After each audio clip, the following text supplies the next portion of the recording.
देखो ये एक क्वेश्चन है, show that the rectangular solid of maximum volume that can be inscribed in a given sphere is a cube. हालांकि ये question जो है R T minus S square से भी हो जाएगा, ठीक है, लेकिन देखो आप इसे लैग्रेंजिस से करोगे ना तो ये बहुत इजीली निकल जाएगा। अगर आप इसे R T minus S square से निकालोगे तो ये क्वेश्चन की लेंथ बहुत ज्यादा जाएगी।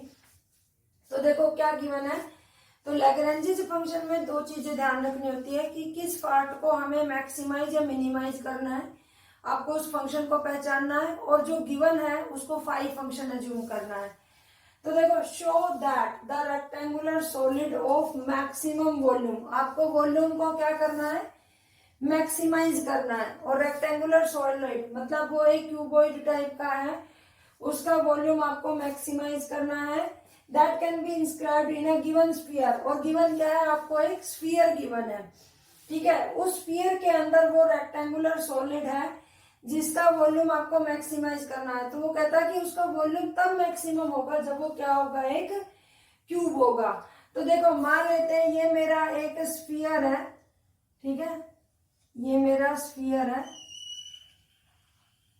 और इस स्फीयर का जो सेंटर है वो ओरिजिन है। अब मैं जो रेक्टेंगुलर सॉलिड है वो ऐसे लूंगी कि वो एक्स एक्सिस के पैरेलल लिया जाएगा। तो ये एक्स एक्सिस है, ये वाई एक्सिस है, तो मैं उस रेक्टेंगुलर सॉलिड को जब ड्रॉ करूंगी तो वो एक्स एक्सिस के पैरेलल लूंगी इस टाइप से, और यहाँ पर वो रेक्टेंगुलर सॉलिड का बॉक्स जो है वो पूरा आ जाएगा।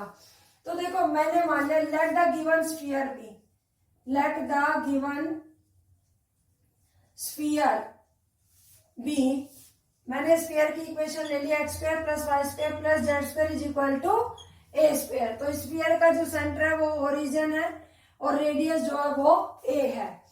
And let the dimensions of the rectangular solid be, और जो रेक्टेंगुलर सॉलिड की लेंथ ब्रेड्थ है वो मैंने 2x 2y एंड 2z ली है, ठीक है, सिंप्लीफाई अच्छा करने के लिए। तो अगर इसकी डायमेंशन मैंने 2x 2y और 2z ली है, मतलब मैंने क्या किया कि x एक्सिस के पैरेलल लिया, तो इधर भी x डिस्टेंस है तो इधर भी x डिस्टेंस है, टोटल डिस्टेंस मैंने 2x एज्यूम कर ली। इसी टाइप से हाइट वो जो ब्रेड्थ है वो भी 2y और हाइट को जो है वो 2z एज्यूम कर लिया। तो दिस इम्प्लाई जो v है वो हमारे पास क्या हो जाएगा 8xyz।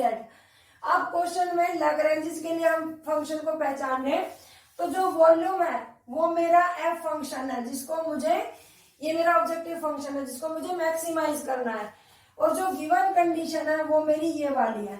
तो let the Lagrange's function be, let the Lagrange's function be, Lagrange's function हमने कैपिटल एफ से डिनोट किया था, एफ प्लस के लैम्बडा फाई। तो एफ मेरे पास देखो क्या आएगा, मेरे पास एफ क्या है 8xyz प्लस लैम्बडा, और जो फाई है वो मेरे पास क्या है x square plus y square plus z square minus a square. तो ये मेरा एफ फंक्शन हो गया। इसमें हमारे पास अब देखो फॉर स्टेशनरी वैल्यूज हम कैसे निकालते हैं, स्टेशनरी वैल्यूज के लिए डीएफ को 0 रखते हैं। दिस एम्प्लॉइज डीएफ की वैल्यू क्या होती है del f by del x plus के lambda del psi by del x into d x plus del f by del y plus के lambda del psi phi by del y d y plus del f upon में del z plus के lambda del phi over del z d z is equal to 0। और अब मैं इनकी value find करूंगी।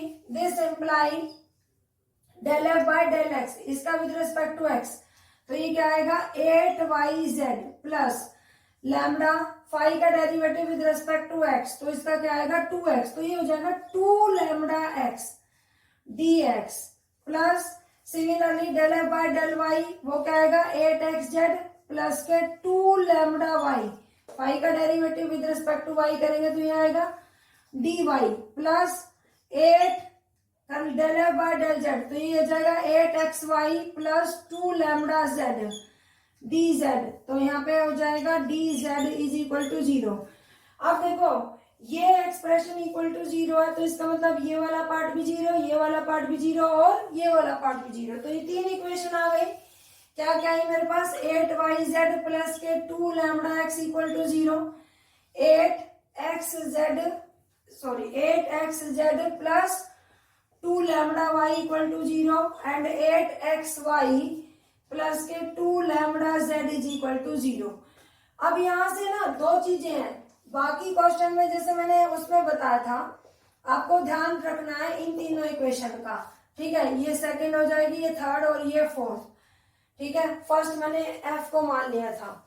तो अब आप देखो, मैं बाकी क्वेश्चन में मैंने बताया था कि हम किसी एक वेरिएबल की वैल्यू निकालेंगे यहाँ से, ठीक है। एक्स वाई जेड की, एक्स की वैल्यू यहाँ से, वाई की वैल्यू यहाँ से और जेड की वैल्यू यहाँ से, इन टर्म्स ऑफ लैम्बडा। फिर हम क्या करते थे, गिवन कंडीशन में रख देते थे और वहां से लैम्बडा की वैल्यू निकालते थे। लेकिन देखो यहाँ पर ये जो इक्वेशन है ये खाली एक्स में नहीं है, इसमें एक्स भी है, वाई भी है और जेड भी है। तो तीनों की तीनों इक्वेशन इसी टाइप की हैं। तो जब हम इन्हें सॉल्व करते हैं तो ध्यान रखते हैं कि इसको किस तरह से सिंप्लीफाई किया जाए।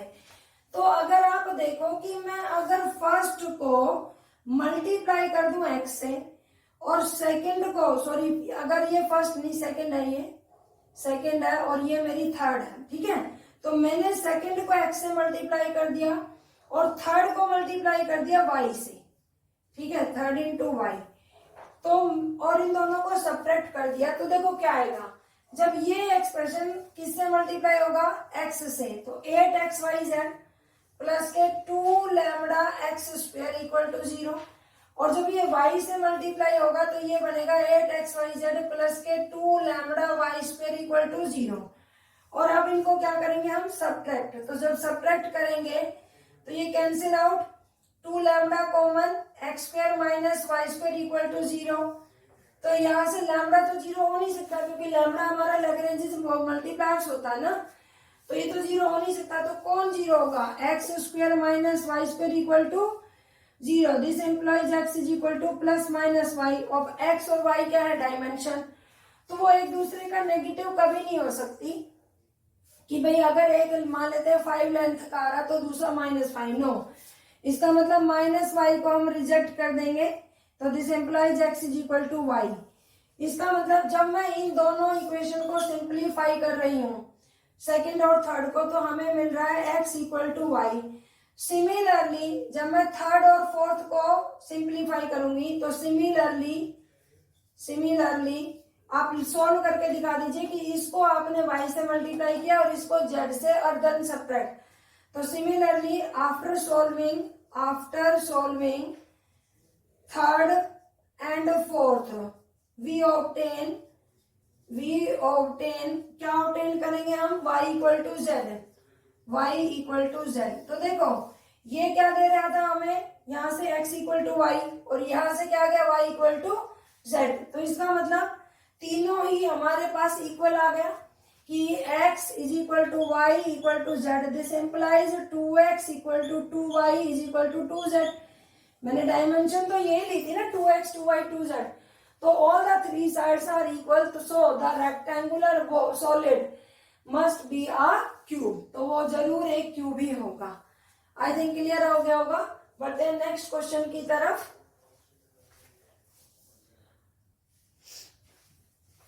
नेक्स्ट क्वेश्चन देखते हैं लैग्रेंज मल्टीप्लायर्स की हेल्प से ही।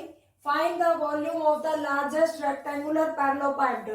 ठीक है, आपको वॉल्यूम निकालना है लार्जेस्ट रेक्टेंगुलर पैरेललोपाइड का, that can be inscribed in the ellipsoid. और अब वो किस में है रेक्टेंगुलर पैरेललोपाइड, एलिप्सॉइड का। तो एलिप्सॉइड आपने देखा ना, एग की शेप का, अगर उसके अंदर एक रेक्टेंगुलर पैरेललोपाइड हो तो उसका जो वॉल्यूम है वो आपके पास लार्जेस्ट, मतलब लार्जेस्ट रेक्टेंगुलर पैरेललोपाइड। अब लार्जेस्ट होगा तो वॉल्यूम भी मैक्सिमम ही होगा, ठीक है। तो वो आपको निकालना है कि वो क्या आएगा।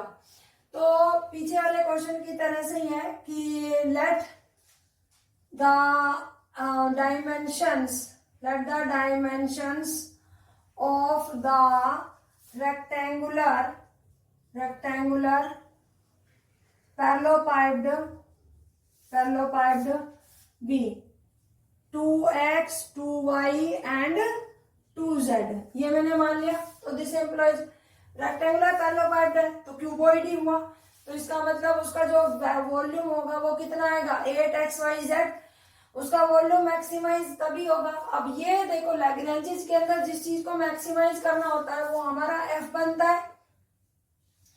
And the given sphere and the given ellipsoid and the given ellipsoid equation of the ellipsoid is क्या दे रखी है, x square upon a square plus y square upon में वाई स्क्वायर अपॉन में b square z square upon में c square minus 1 equal to 0। ये हमारे ellipsoid की इक्वेशन हो गई और ये हमारी इलिप्सॉइड की इक्वेशन गिवन है, तो इसका नाम हम क्या रखेंगे, phi of x y z. तो देयरफॉर लैग्रेंजेस फंक्शन हमारे पास क्या बनेगा, जो लैग्रेंजेस फंक्शन होगा वो हमारा एफ फंक्शन क्या बनेगा, एफ प्लस के lambda phi, this implies F is equal to small f क्या है 8xyz वॉल्यूम जो मैक्सिमाइज करना, प्लस लैम्बडा टाइम्स इलिप्सॉइड की equation x square upon a square plus y square upon में b square plus z square upon में c square minus 1। ये हमारा F आ गया। अब हम क्या लिखेंगे कि फॉर स्टेशनरी वैल्यूज हम क्या करते हैं, d f equal to 0। This implies d f क्या होता है, del f by del x, पहले del f by del x, ये हमारा एफ है और ये फाई है, इसका with respect to x derivative निकालेंगे 8yz plus lambda del phi by del x. तो ये देखो क्या आएगा, ये 2x अपॉन ए स्क्वायर आएगा और मैंने लैम्बडा यहाँ पे लिख दिया into d x plus, similarly इसका विद रेस्पेक्ट टू वाई करेंगे तो 8xz प्लस, और इसका विद रेस्पेक्ट टू वाई करेंगे तो 2y अपॉन में b square into lambda d y plus 8xy plus 2z upon में c square lambda d z equal to 0। तो ये हमारा वो एक्सप्रेशन आ गया डीएफ का, मतलब डीएफ निकाल लिया इक्वल टू 0। अब ये डीएफ 0 है तो इसका मतलब coefficient of dx, coefficient of dy, coefficient of dz 0 हो जाएगा। तो दिस एम्प्लाइज इसका मतलब 8yz प्लस 2x अपॉन में a square is equal to 0, 8xz plus 2y upon b square is equal to 0 and 8xy plus 2z upon में c square equal to 0। अब जो ये तीन इक्वेशन मेरे पास आई हैं, यहाँ बाकी क्वेश्चनों में हम एक्स वाई जेड की value in terms of lambda निकालते थे, यहाँ लैम्बडा भी है भाई, ठीक है तीनों में, लेकिन यहाँ पर एक्स वाई और जेड तीनों ही वेरिएबल्स हैं हर इक्वेशन के अंदर, तो इनको सिंप्लीफाई करने का दूसरा तरीका होगा। और दूसरा तरीका क्या होगा, इसको मल्टीप्लाई एक्स करो, इसको वाई करो और इन दोनों को सब्ट्रैक्ट कर दो। तो जब हम सब्ट्रैक्ट करेंगे विद देखो क्या आएगा, 8xyz plus 2x square upon में a square lambda equal to 0 और दूसरी y से मल्टीप्लाई होके बन जाएगी 2y स्क्वायर अपॉन में b square lambda equal to 0। जब हम इन्हें सब्ट्रैक्ट करेंगे these are cancel out, 2 lambda common x square upon में a square minus y square upon में plus minus this is equal to 0। 2 lambda is not equal to 0 क्योंकि ये हमारा यही तो हमारा अनडिटरमाइंड कोफिशिएंट है। इसका मतलब एक्स स्क्वायर अपॉन में a square minus y square upon में बी स्क्वायर इक्वल टू 0 है। इसका मतलब इसकी वैल्यू आ गई ये वाली, ठीक है, एक्स स्क्वायर अपॉन में a square is equal to y square upon में बी स्क्वायर। सिमिलरली अगर मैं इसको y से मल्टीप्लाई करती और इसको z से और इन दोनों को सिंप्लीफाई करूंगी तो मेरे पास वाई स्क्वायर अपॉन में बी स्क्वायर, यहाँ सिमिलरली के बाद लिखेंगे हम after solving second and third we obtain, हमें क्या मिलेगा, we obtain y square upon में z square y square upon में b square is equal to z square upon में सी स्क्वायर। तो देखो यहाँ से एक्स स्क्वायर अपॉन में a square y square upon b square के बराबर है और ये वाली वैल्यू जेड स्क्वायर अपॉन में सी स्क्वायर के बराबर है। तो दिस इम्प्लाई, इसका मतलब मुझे क्या मिल गया, एक्स स्क्वायर अपॉन में a square y square upon में b square is equal to z square upon में सी स्क्वायर। ये तीनों ही वैल्यू इक्वल है और अगर ये तीनों ही वैल्यू इक्वल हुई तो यहाँ पर देखो हमें कि जो वॉल्यूम आएगा हमारे पास 8xyz, ठीक है, तो वो किसके बराबर आ जाएगा, यहां से मैं इसे वैल्यू निकालूंगी, ये आ गया 1 x²। तो देखो पहले इसे मैं ना गिवन कंडीशन में रख के देखते हूँ, तो गिवन कंडीशन में रखने के बाद वैल्यू निकालेंगे। तो गिवन कंडीशन में हमारे पास जो 5 वैल्यू है वहां पे आ जाएगा x² प्लस x² क्योंकि तीनों ही वैल्यू बराबर है, तो 3x² इज इक्वल टू 1। तो x² इज इक्वल टू क्या आ जाएगा, a²/3। This imply x equal to a/√3। अब x की वैल्यू a/√3 आई है, यहां से देखो यहां पर अगर मैं रखूंगी इसमें तो ये हो जाएगा a²/3।